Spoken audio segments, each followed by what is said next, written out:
Welcome to the Next Level Human podcast. As a human, you have a job to do.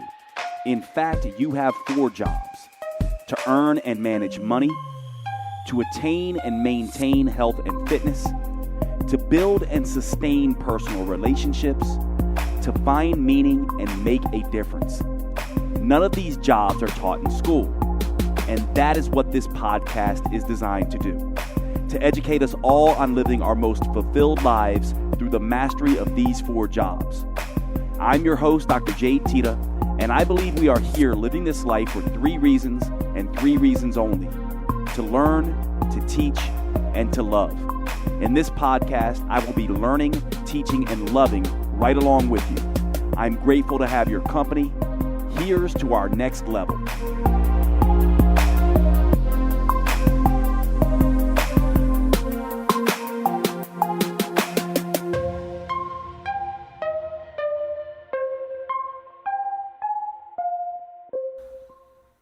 What's going on, everybody? Welcome to today's podcast. In today's show, I've got a special guest, one of my best friends and colleagues, Danny Coleman. He came up from Austin, Texas to Asheville, North Carolina to sit down and have a weekend together. And while we were together, we did a very long podcast on both connection and contentment, which I've split into 2 separate episodes. In this episode 190, you're going to get the connection aspect of that conversation. And next week's follow-on conversation will be the conversation on contentment. It may seem like this podcast ends pretty abruptly, but don't worry, because the conversation continues next week in episode 191. Danny is not just one of my closest friends and colleagues, but he's also my co-author on my book, Next Level Tribe, our book, Next Level Tribe. And it's probably the least known of the books that I've written, but it may be the most popular insofar as it seems to be the one I get the most comments on from DMs, from email, and especially from friends and family and friends of friends and family who have read this book. And the conversations normally go something like, it's a book that I didn't know I needed. And it's a book about connection. Next Level Tribe is all about finding, managing, and keeping the relationships that matter most. Connection is critical because it is one of these things that we humans are pack animals in a very real sense. We are not islands unto ourselves. We need other human beings, and they need us. And it's the way we find meaning. It's the way we learn. It's the way we teach. It's the way we love. It's the way we grow in the world. And so Danny and I wanted to dive deep into these concepts. Now, if you love this work, make sure you follow Danny. He's at It's Danny Coleman on social media. He also has his own podcast, which does a lot of this stuff, especially for those of you who are coaches. That podcast is called Take Care Radio. And I really appreciate you. Please make sure you give the podcast some love. Go on over to iTunes, give us a 5-star review and a review there so I can see your responses. It always makes me happy. It always helps other people find the podcast. If you have suggestions for future podcasts, please hit up support@jadeteta.com or DM me on any of the social medias. And without further ado, let's get into this conversation with Danny Coleman in episode 190 of the Next Level Human podcast. Thanks so much, and let's get started. All right, what's going on, everybody? Welcome to today's show. So actually, we're doing a tandem because I've got one of my closest friends in the world on the show, Danny Coleman, also co-author of our book, Next Level Tribe. He also has his own podcast, and so this show is probably going to show up in both places. And Danny's visiting me in Asheville, and we decided to come back and have several conversations, especially around the book, Next Level Tribe. And for those of you who have not read that book, Next Level Tribe is all about connecting with individuals. It's basically this idea of finding and keeping and managing the most important relationships in our lives, and what it's all about to connect with people. So we're going to talk today's episode about connection, and we're going to just kind of see where the discussion goes. You're basically going to get some insight into just, Danny and I, when we sit around talking. He's been here for a couple of days now, and we stay up late just talking shop. And so we figured we put one of these conversations or a couple of these conversations on the podcast. So, Danny, let's start out, man, with connection. I've always considered you one of the best at this, and you and I were talking yesterday about how we have several friends, several acquaintances, people that we watch, how difficult it is for them to connect in person.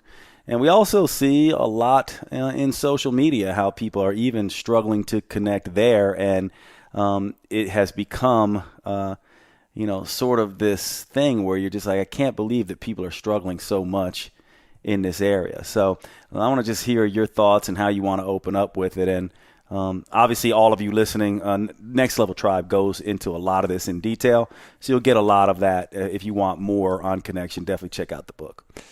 Yeah, man. So we'll see how this goes. I have a couple things that I want to run by you that you and I are pretty much on the same page. I feel like we're definitely an echo chamber for each other. I'm like, yeah, everything you say, I'm like, yeah, exactly. Yeah, that's what I think. But I think I might have something that might steer us in different directions a little bit. But first, actually, what I would love to talk about is just why it is so hard to connect, especially what it seems now, where I don't know if you ever read the book by, I think his name is Robert Putnam, and the name escapes me, The Thyroid Man. The name of the book escapes me. It'll hit me mid-podcast, but basically the book was written in the early thousands, and it's kind of about the deterioration of communities. So like I talked to my dad last week, and we were talking to him. He goes, when I was in my teens, in my 20s, even in my early 30s, he belonged to organizations like the Knights of Columbus. He used to go down to the local Y where they had pool tables and basketball games, and people would just go and hang out. They just had nothing to do, so they kind of just went to these centralized locations. And I think a huge problem with connection now is that these kind of communities are kind of evaporating, and more we're kind of hiding behind our screens. And I do this too, actually. I probably feel the loneliest I've ever felt my entire life. I work from home, work from the computer. I connect via Zoom calls. So other than my lady, Kels, at the house, I find it very difficult to connect. There's very little organizations I'm getting out and joining, but you don't have that experience. You seem to be, you're like, I'm trying to be isolated and I'm surrounded by people all the time. So I want to start the discussion around just your view of society at large and these kind of evaporating little communities. Even with your neighbors, people want higher fences. They don't really have block parties anymore. A lot of people don't know their neighbors. It's just really an interesting trend that I'm noticing that, first of all, just makes it, even if you want to connect and are good at it, it's becoming very difficult. Do you see it that way? Or you're like, nah, social media and everything makes it actually more fans the flame of connection? Yeah. Well, it's interesting, right? I think I agree in terms of we don't have a whole lot of places we go unless, certain people who are still in the religious sector and go to church every Sunday. They're connecting in that regard. Sports arenas, things like that. Certainly, those kinds of things can bring people together, people going in to the pubs and watching the games and things like that. But I would say meaningful connection, absolutely. And I think we have to make a distinction between connection versus, and maybe we'll call it superficial connection versus meaningful connection. And you and I in Next Level Tribe talked about this idea of the empty audience. It was a term that you use where there's this idea of there's all these people around and they are watching you, right? But they really don't have anything for you. And they're not necessarily your friends. They're around you, but you don't really know them that well. They don't really know you that well, and it's difficult to have deep conversations with them. So you're all kind of talking, but you're talking past each other. I think we have a lot more superficial connection. I think what we've lost is deep connection. So in a sense, if you're not paying close attention, you might just go, what do you mean we're all so connected now? We can reach out to a celebrity or, someone that we knew 20 years ago, find them and connect with them. But from my perspective, it's very superficial in the way that dynamic happens, right? Like, even if you think about the way we might connect with someone on a DM or something like that, there's only so much that you can say, only so much time you have to articulate what you want to do. So I would say more superficial connection, yes. We're connected more than ever with people who really are not our good friends or don't really have a lot to offer in the way of what we crave. And so I think we have lost deep connection.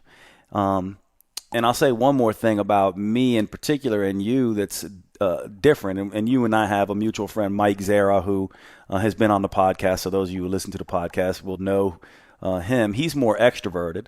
I think you're maybe a little bit more extroverted than me. I'm more introverted. I can be alone for a very long time. But you're right. I do tend to have a lot of people around me, right? So I'm lucky in that regard. So you'll come into town. Mike will come into town. Different friends will come into town. And I like that deep connection. And it does fulfill me to the degree that once you're around, or I have this deep sort of connection for a week or a few days with someone's very close to me, I don't really need the superficial connection. First of all, it makes me see the superficial connection for what it is. And it also allows me to have more quality time for myself before I reconnect again. So I think we do have a lot more superficial connection. We're not having deep connection. I think that's making us feel incredibly isolated.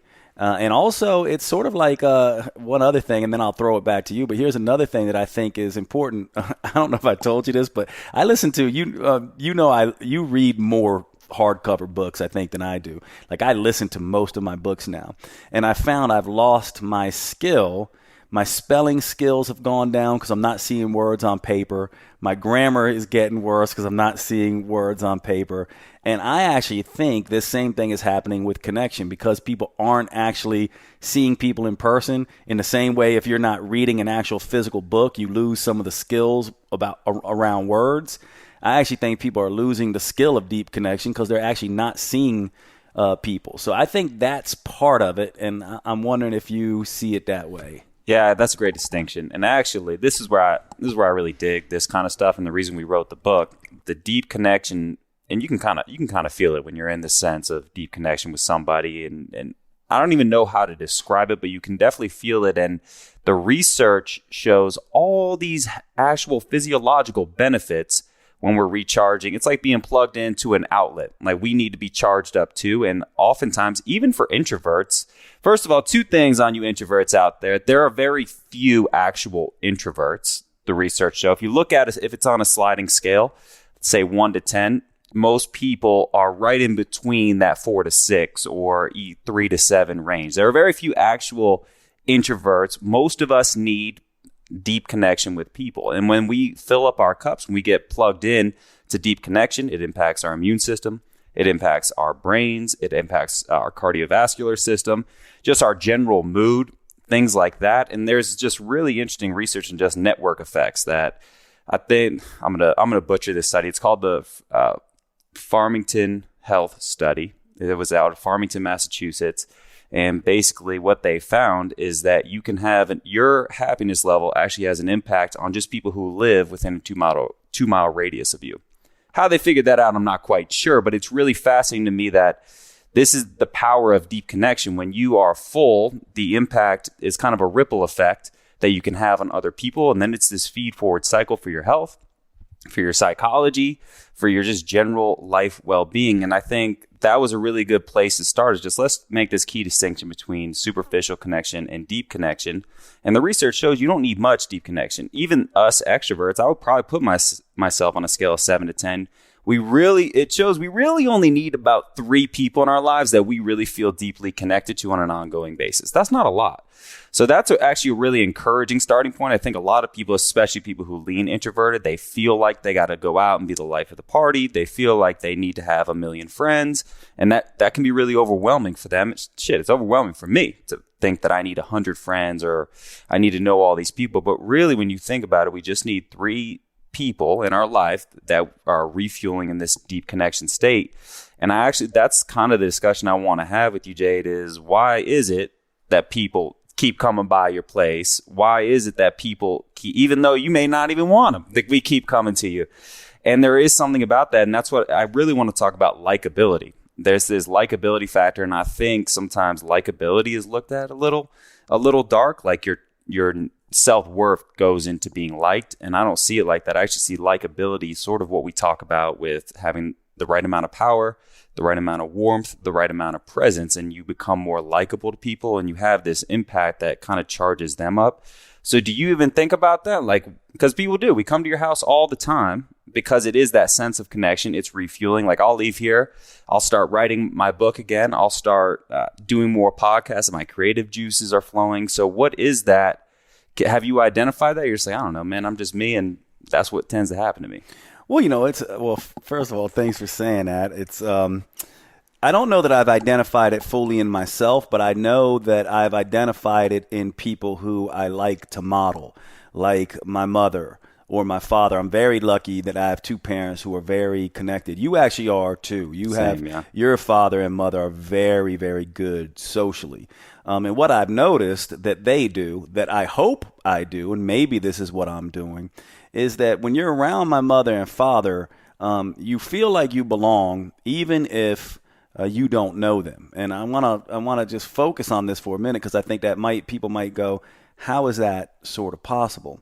And I think it's because the dynamic is like when I watch my mom, and you can attest to this because you know my mom, what my mom will do when she meets someone is, first of all, she is so warm as to immediately make someone feel like this is a friend, meaning that she will be like, oh my God, it's so nice to meet you. She will hug you. She will genuinely find something. And this is just her gift. It's not a game. And this is another thing we'll talk about with likability. If it comes across like this is a game or inauthentic, that's the opposite of likability. But my mom is taken by people.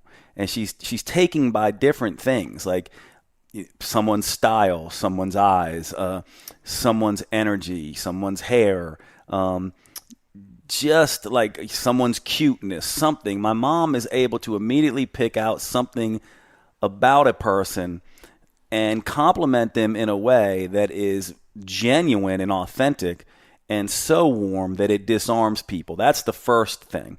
Now, some people I've noticed that there are very few people, but there are some who are not used to that and are a little bit uncertain what to do with that.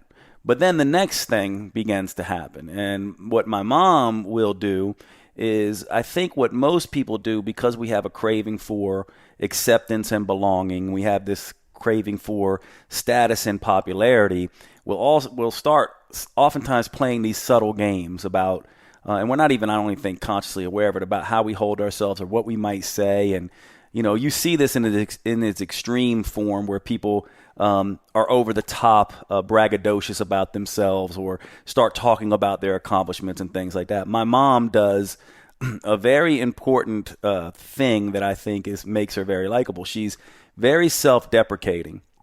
And I know people see that as a negative thing, but it's not self-deprecating to the point where she comes off as weak. It's just self-deprecating in sort of a funny way. So she lowers her status. You and I talk about this in the book. Lowers her status slightly, and meanwhile is very complimentary. So raises your status. So right away, I think that makes people feel like I don't have to play this popularity status game. And so right away, there's an equalizing way of being that allows these two people now to meet and to actually have a conversation.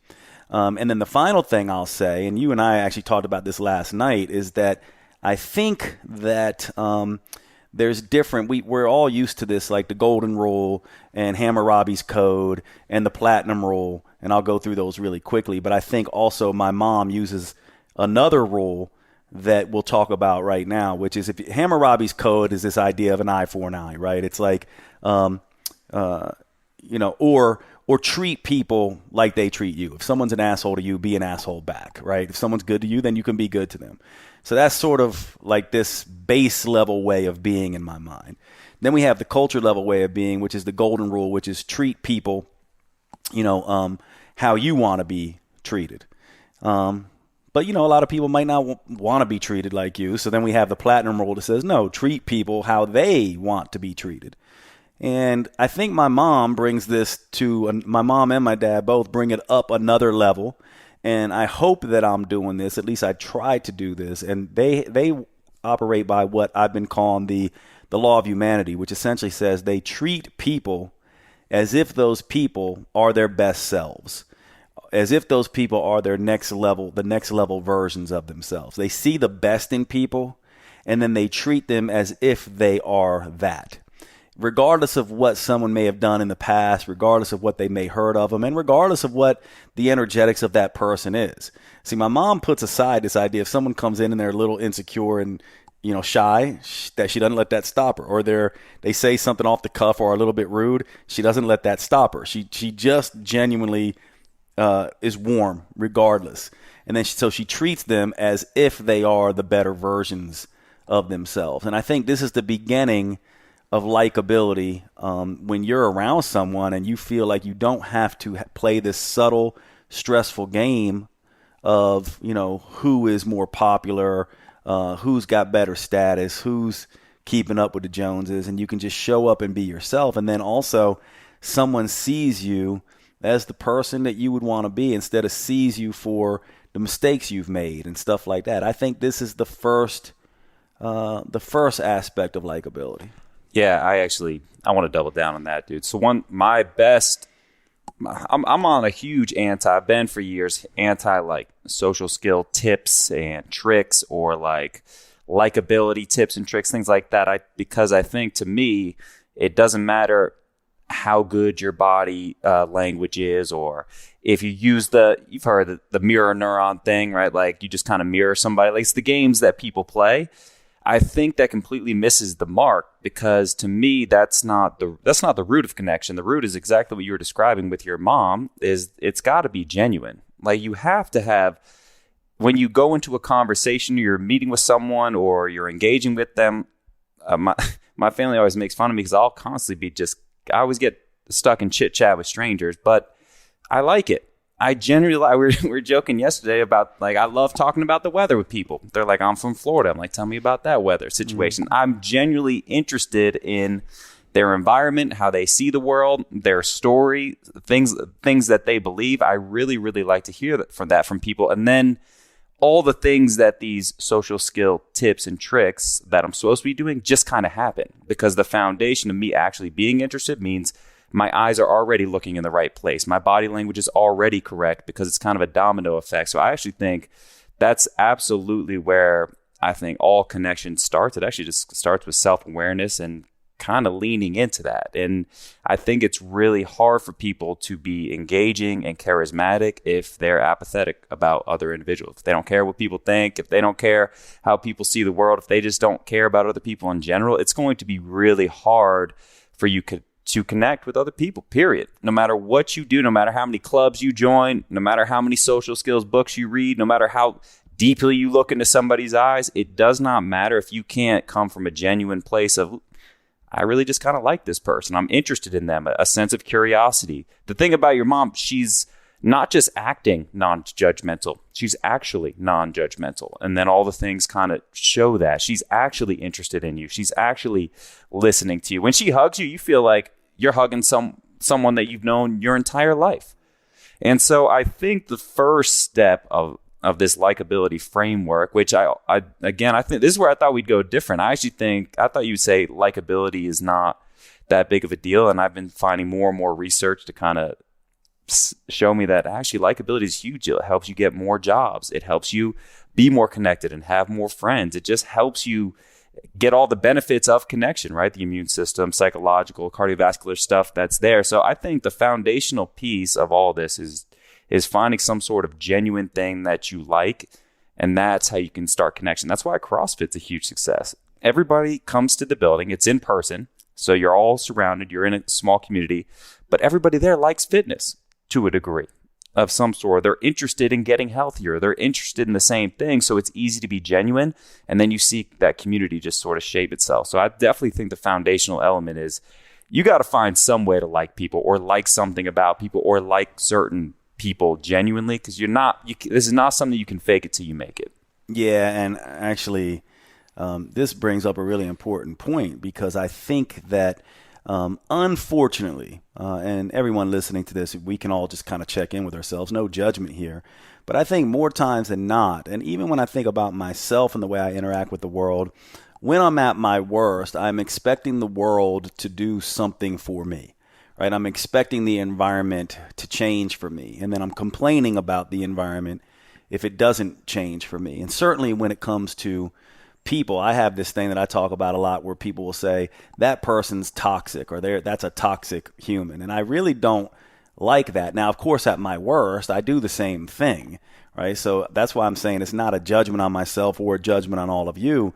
But I think what you're pointing to is something subtle, because to me, I go, how do I know I'm not the toxic one? I think about this a lot. How do I know I'm not the one with the problem? And even if I wasn't, if I'm voluntarily exposing myself to somebody who is, quote, toxic, then by definition, I am, voluntarily exposing myself to toxicity. So I am the toxic human. And I guess what I'm trying to say here is that too many people take an individual approach and then expect the world to change. So the example here would be like, if I want connection, I might look around and go in a coffee shop and expect someone to smile at me and then respond. Or I might go to the gym and expect, someone to come over to say hi to me and then respond. Or I may go out and, be looking for a romantic partner and expect them to flirt with me or look at me and then I respond. And I think a lot of people approach the world this way. They're waiting for an opening to happen so that then they can respond. They're waiting for someone to be kind so that they can be kind back. They're waiting for someone to do something nice so they can respond nicely back. And I think this is the exact wrong approach, because what happens is I think you show up. If you want connection, you have to show up and connect. You have to be the one that smiles. And then you also have to understand, and this is what I think people just are not comfortable with. I think the root of it is, what if they don't smile back, right? Or what if they don't respond back? And to me, I go, you're making their reaction about you. They might have just had a bad day. They may not even see you. I have this funny story when I was in undergrad where my eyesight started to go, and I would be walking through campus and like someone would wave to me or something like that. And then I would hear later from a friend, they're like, that guy Jade's such an asshole. Like, I wave to him all the time and he just ignores me. Meanwhile, I'm thinking to myself, I honestly didn't see you, man. Like, my eyesight is, and or I was just in my own state. Right. And then we go, well, I'm not going to do that because people don't respond, forgetting that people have their lives and they're thinking about certain things or they're doing certain things. So for me, I think and I think this is what my mom does. I think I like the idea of like, if I want to connect, I just show up and connect. And now I'm very aware of it. So even at the coffee shop, I look for people to smile to. I look for people to connect with.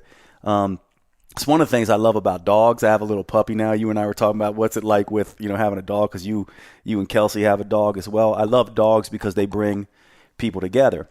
And one of the things I'll say about dogs I think is interesting is if it's like, imagine you're a dog lover. What happens is every time you see a dog, if you're a dog lover, you get a smile on your face, you get this warmth in your heart, and you want to say hi to it, or at least you're just like, not only do you love the dog, but you love the person walking the dog because you love dogs. And see, I feel like I love humans. And I just want to connect with humans. And sometimes you might walk past a pit bull of a human, and they're a sweetheart. Or maybe you walk by a human, that's in a bad mood and barking or whatever. But they still need connection. And I like to be able to try to manipulate that. And manipulate's the wrong word, but I like to be able to bring an energy into the room with somebody and be able to help them connect, and let me be the one who institutes it or begins the process instead of waiting for them. Instead of being like, that's an asshole, I'm not going to be, or that person's, because think about it. Most people, like, there's a lot of people out there who are shy that have this resting bitch face or resting dick face, and like they look mean. I know I'm one, right? If you to look at me, if I'm not smiling, I'm not necessarily the most approachable looking human. But I'm also like wanting to talk to you, and I think this is part of it. We have to put aside the idea that life is supposed to respond to us and life is supposed to connect with us. We're supposed to meet life, in that connection. Otherwise, we're going to be waiting a very long time. So I think it's a big piece of a shift in perspective, Let me interrupt the show just for a few minutes because I want to tell you about one of our sponsors, Evolve Telemed. One of the questions I get all of the time, one of the services that you are asking me for constantly is hormone replacement therapy. Women going through menopause, women going through perimenopause, women in postmenopause, women under stressful situations who are dealing with low sex hormone levels, estrogen and progesterone, are constantly asking me about progesterone therapy or estrogen and progesterone therapy. And men, same thing, constantly asking me about testosterone replacement therapy. Plenty of you, many of you, always asking, Jade, can you prescribe me hormones? I need testosterone if you're a man, or I need estrogen and progesterone or testosterone if you're a woman. And I always have to say that I am no longer seeing patients in this way because my educational duties are keeping me so busy. And this is where Evolve Telemed comes in. I have been looking for a company that does bioidentical hormone replacement therapy, and that is critically important. If you're going to be doing HRT or TRT, HRT being hormone replacement therapy for women, TRT being testosterone replacement therapy for men, if you are going to do these therapies, you want the bioidentical hormones. You want the hormones that your body makes naturally, that your body can recognize, that is no different from the hormones your body would make if you were making adequate levels. Bioidentical hormone replacement therapy does just this. And Evolve Telemed is a company that I am now using for my own testosterone replacement needs and have been super impressed with the way that they have structured their business model. And so I am now bringing this service to you through my partnership with Evolve Telemed. Essentially, the way this works is you go online, you make an appointment with Evolve. Evolve gets a doctor with you on a Zoom call. They go through your whole case. They go through your blood labs. They then prescribe your hormones directly to you, and you can get those hormones wherever you are. You do not have to go to a clinic near you. All you need is to have an internet access point, and you can meet with an expert in bioidentical hormone replacement therapy and get those prescriptions. Now you can see why this is so powerful, can't you? Because this is something that so many of us need and can benefit from for our aging needs, our sexual health needs. These things have profound impact on mood, hair, skin, erections, libido, you name it. These things do everything for our metabolic health and vitality. So I am incredibly excited to bring Evolve Telemed to you. Now, the link that you go to is drjade.com/hormones.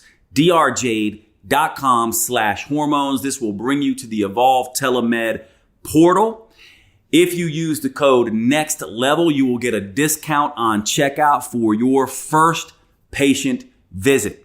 I'm very excited to be able to bring this to you, and I hope you will use Evolve Telemed. I know you're going to find it extremely powerful to move your hormone needs over to them. Check them out, Evolve Telemed. Use the link drjade.com/hormones.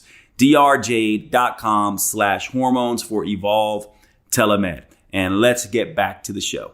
Yeah, actually, one of my favorite tools, sort of related to what you're talking about, is if you're feeling lonely, you feel like you don't belong anywhere.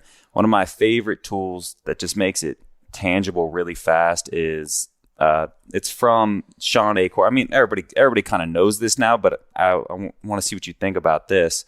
Applying it to connection, it's random acts of kindness. Can you do 3 random acts of kindness every single day? And what that does is a couple things. One, it changes your perception. It gets you out of your own head. All of a sudden, you're focused on other people and not yourself, which makes you a lot more present, which is very attractive to people and makes you feel very approachable. And 2, kindness, it's like some sort of magic potion that you take that kind of lifts up your own mood. It's the feed-forward cycle. You do something nice for someone else. You feel good. That is reflected in all of your body language and your energy. Then all of a sudden someone wants to talk to you. Then you feel connected and on. And then you do it more and more. And it can be such little things when you start looking If you just go out in the world at a coffee shop, you could find 10 things. You could pick up the person's coffee behind you. People are dropping shit at coffee shops all the time. You just help them pick it up, hold the door for somebody, compliment their outfit or it's something that you like, love your hair, it's stuff like that. Especially for dudes, I don't know, we don't typically do that. That seems to be more of a female aspect. From my perspective, they seem easier to just be like, I love your shoes, or that was really nice of you, or let me help with that. I think if you open yourself up to one, random acts of kindness is my favorite connection tool because it kind of speaks to what you're talking about and it creates this P4 cycle. And then here, let me get your take on my second favorite tool, which is going to seem out of left field.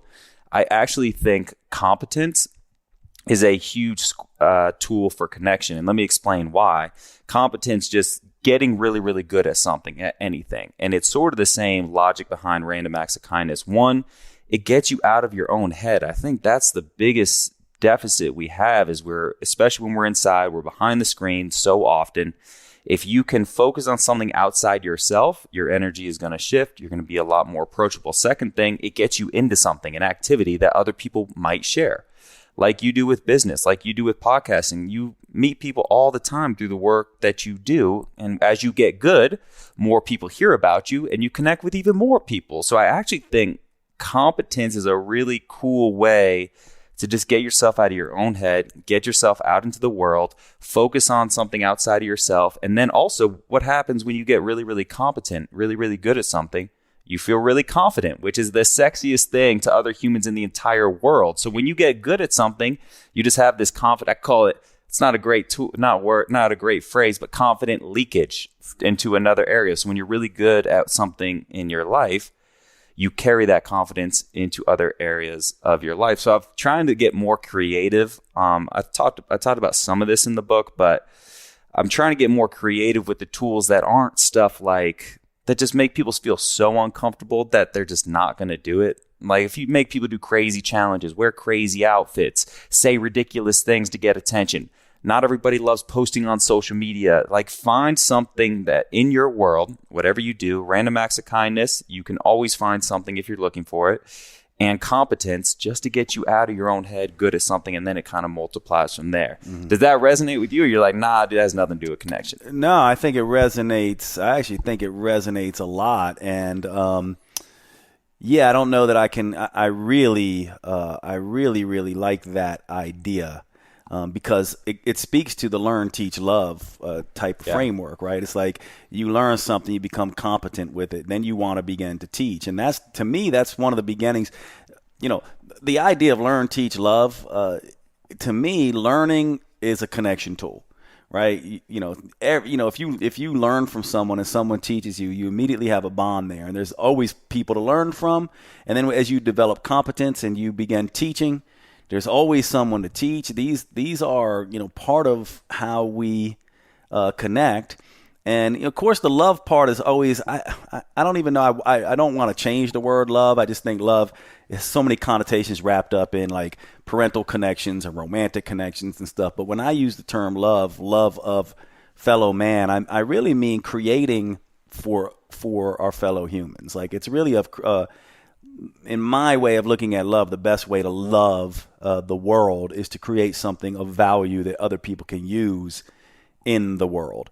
So I think what you're speaking to there is the teach part, the learn and teach part. And to me, I'm like, yes, that's a critical place where we humans can connect. And one thing I'll say about here in the love part, this is the part that again, you and I have had a lot of conversations while you're here, but one of the things I oftentimes say, and maybe people don't understand it, but I'm just like, there's not enough people in the world anymore, from my perspective, who are willing to take it on the chin.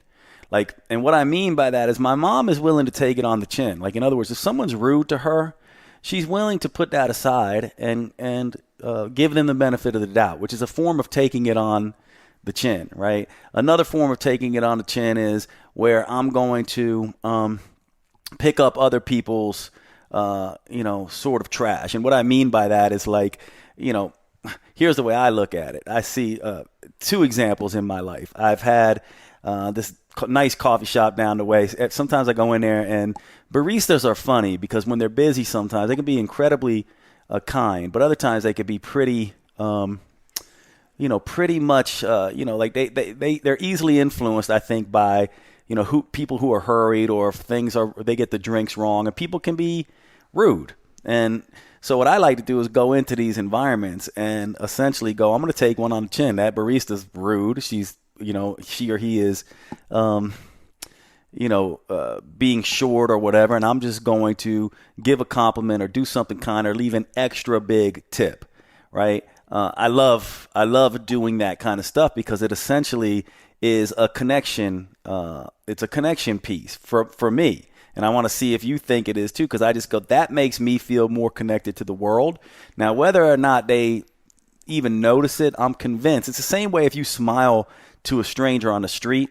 And this happens a lot. I do this a lot. So, Matt, when I walk around and walk on the greenway and things like that, smile. Try to make eye contact and smile with people.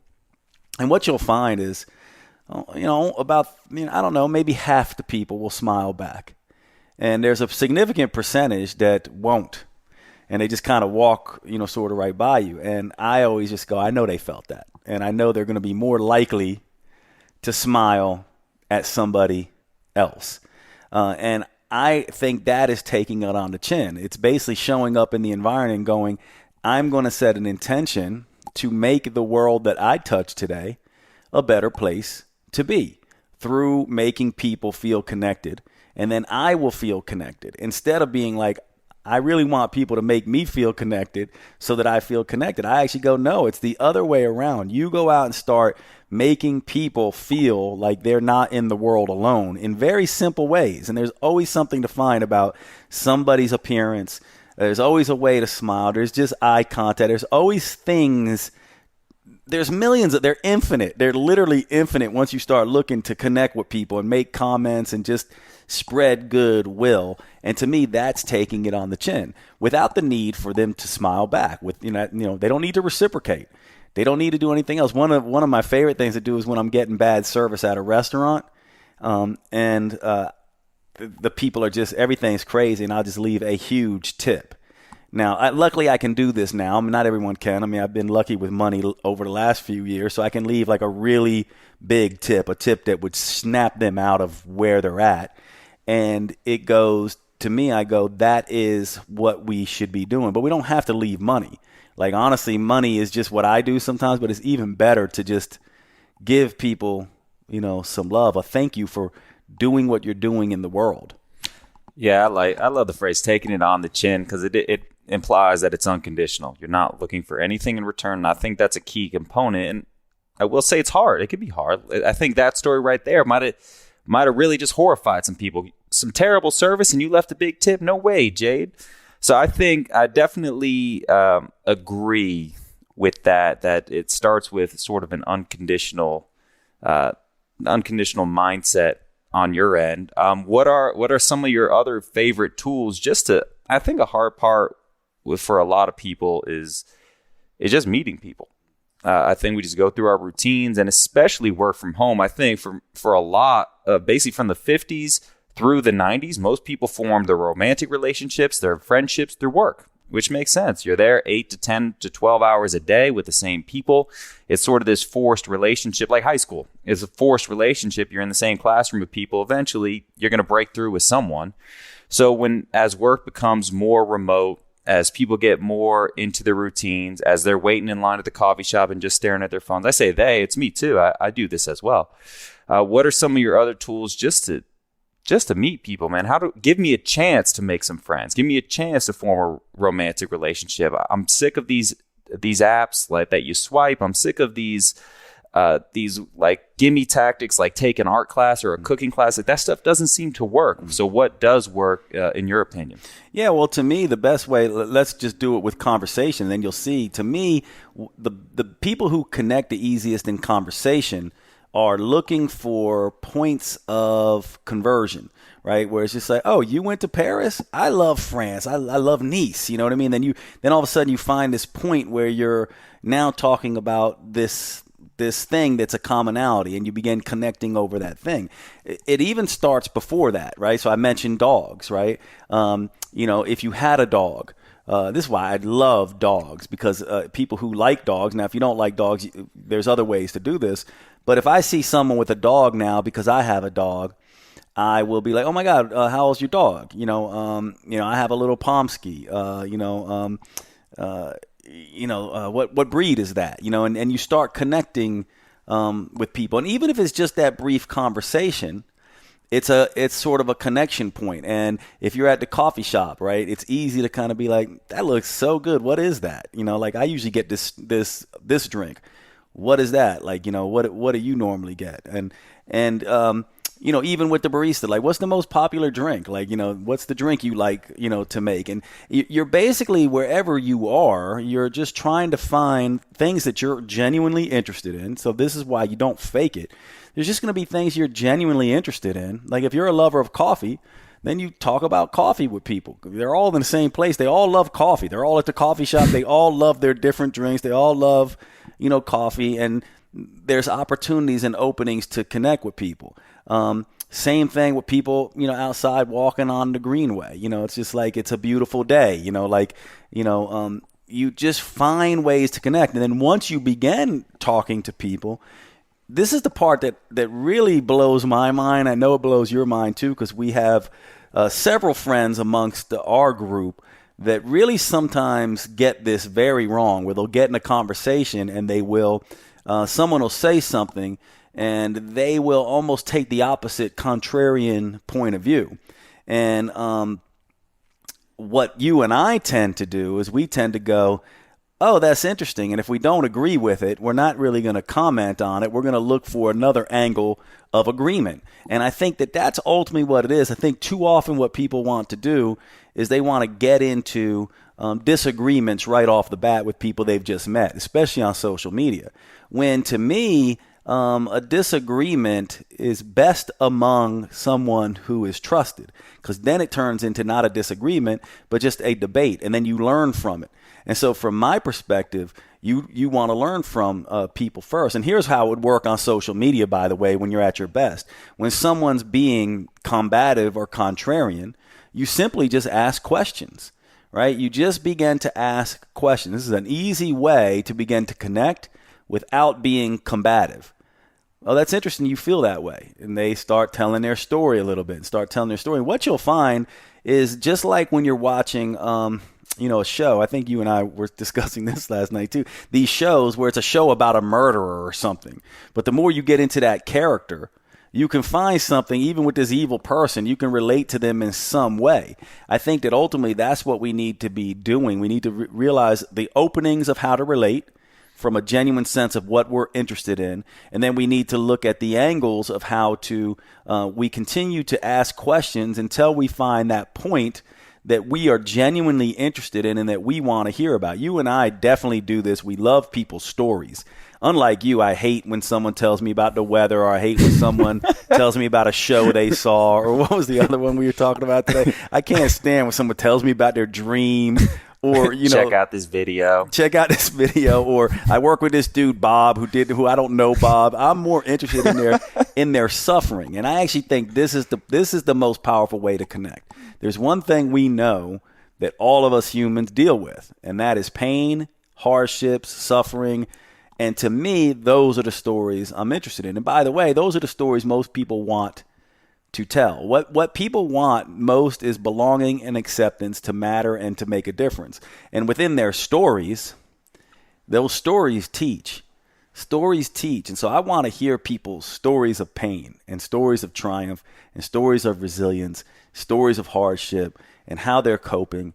And then I want to essentially say to them, because I genuinely mean it, like, I don't know how you're doing that. Like, that's absolutely amazing. Or, you know what? You're only human. Like, I have done the same thing. And something magical happens when you connect on that level. Like, we're talking about politics. Like, if you hate liberals or you hate conservatives, which I think is just a bizarre idea that you could hate a whole group of people when you don't. These are individuals, you know what I mean? And once you talk to them and hear their story of suffering, you just go, they're just like me.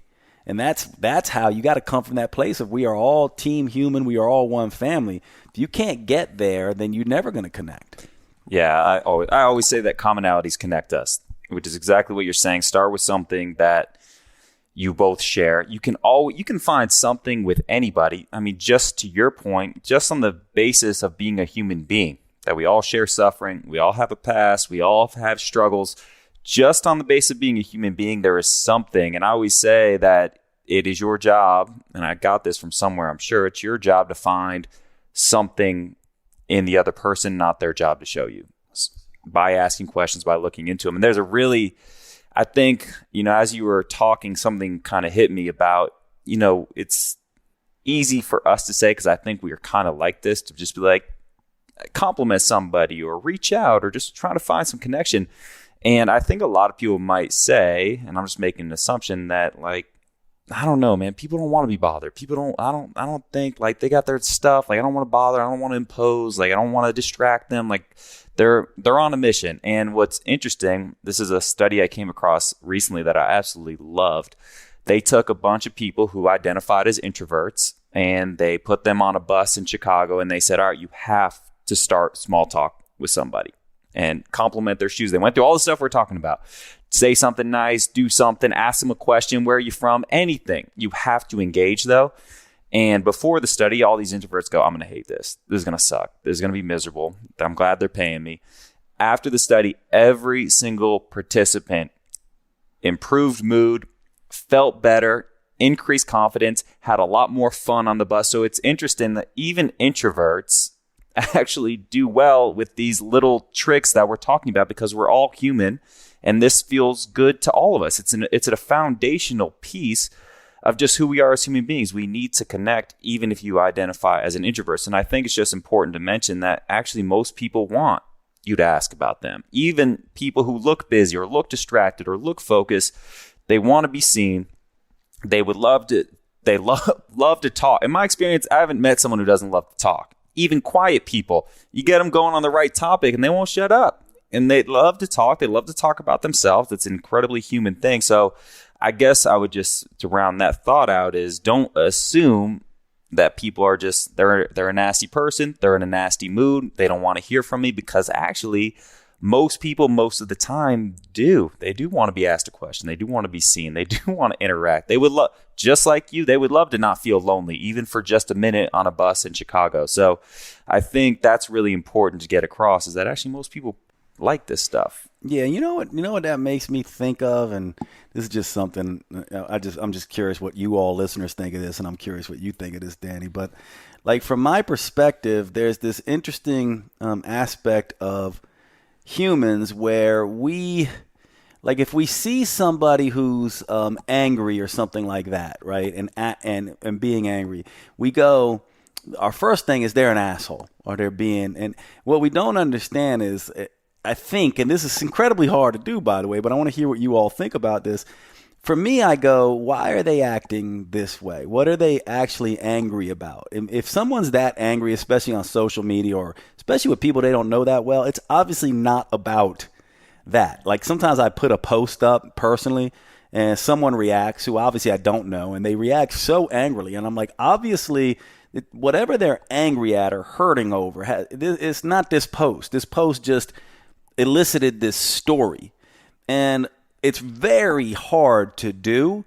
But my whole thing is, I wonder, and I've been able to do this at times, and other times I haven't, so I would say I'm probably 30% successful, and 70% I go base level back, because it's so hard when someone's being a dick to go, maybe they just need to be heard. Maybe I just need, and the times where I just start asking them questions or start saying, that's really, I can understand that. Like, tell me what you're mad at. Like, It often turns, and you start realizing these people become, all of a sudden you can see the angel in them come out right away when you give them sort of the benefit of the doubt there. But it's so difficult to do that. And I would say that's what, I guess what I'm trying to say is that a true next level human, which I fail at this all the time, but if we really were going to aspire to that, wouldn't it be interesting if we took on as one of our little p purposes in the world to just be like, whenever I see someone being nasty on social media, let's say, I am going to make it a point to give them a compliment, or to, in the most genuine way I can. And if I can't, at least just ask them questions and let them be heard, and let them be, instead of pushing back. Because what we normally do is we'll needle it, right? We'll do a little sarcasm or a little thing that needles it further instead of going in the other direction. And the other direction is always this. It's really all you have to do is echo what they're saying, right? Like literally just say, sounds like you're saying X, Y, Z. And then next is give a little compassion and empathy, which is simply saying, I can understand how if you see it that way, that would be really hard. That's all you have to actually say to open up connection with people who are struggling and being assholes. And it won't always be two things happen here, I think. One, you'll oftentimes immediately see their angel come out. Two, what you'll see is they may imagine if we were all doing that and they were getting that from everyone, it forces them to see that they're the problem. Like they're the ones who are the problem. And I really feel like that would be a beautiful world if we could do that, a beautiful way to connect with people. But it's incredibly difficult to do. It certainly is for me, but I am aware of it. Yeah, that's a great actual just conversational tactic. I think that's another thing that gets people held up. So like, what am I going to say to this person? I have nothing to say, or I don't know. What am I supposed to say? What you just said actually doesn't just work for trolls. It works for everyday people. If you build this habit of just reflecting back shit to people that they said, it helps them feel heard and understood. And it also helps them clarify their own thoughts and language. So what's interesting is if you do that, the exact method you just mentioned for trolls, just with your everyday people in your life, just reflect it back to them. And then they have to kind of reshape their thought and be like, no, not exactly, but this is what I'm saying. And said, okay, so you're saying this. And they go, yeah, that's exactly what I'm saying. So they feel heard and understood. But what's interesting, something about the brain is they feel so good about talking and clarifying their own thought, and they credit you. And that's why it's kind of the thing why everybody keeps visiting you, man. I told you this last night. I was kind of just working through something out loud, and it was just nice to have someone, it's non-judgmental, someone who can reflect it back to me so I can go, that's not exactly what I mean. And it makes me a better conversationalist. But then I leave here and give you credit for it, right? I just go, wow, that was such a great time with Jade. It felt so good. I felt so heard. I didn't feel judged. And I think that has accelerated everybody just self-inviting ourselves to your house for sure, and a key piece of connection. So I took it to a different direction, but I just thought that was a great tool to share. If you're just struggling having conversations, that's a great tool. Just repeat it back. And last thing I'll say, this I've done many times. You don't even have to repeat the whole thing. So if someone just goes, whatever they say, take the last couple words and repeat it back as a question, and they will go on for hours. So if they go, yeah, the weather was great. You go, weather was great?